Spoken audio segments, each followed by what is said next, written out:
देशी गुलाब म्हणजे काय तर दारात बघा लहान लहान पाकळ्यांचा जो गुलाब असतो तो म्हणजे देशी गुलाब.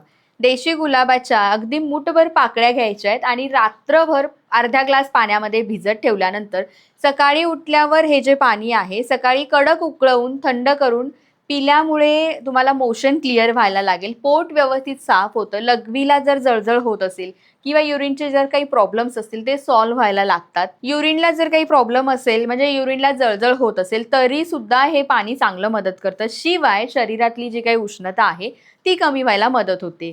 हे तर तुम्हाला घ्यायचं आहेच किंवा याच्या व्यतिरिक्त याच देशी गुलाबाचा जर तुम्ही गुलकंद करून खात असाल, सकाळी संध्याकाळी एक एक चमचा जरी खात असाल तरी सुद्धा हे सगळे प्रॉब्लेम्स कमी व्हायला मदत होते. आता याचा गुलकंद कसा तयार करायचा हे मी नेक्स्ट व्हिडिओमध्ये नक्की सांगेल. तोपर्यंत खाली आमचा नंबर दिलेला आहे. जरी काही आरोग्याच्या विषयी काही तक्रार असेल, कोणता आजार असेल, दिलेल्या नंबरवर कॉल करा आणि अधिक माहिती जाणून घ्या.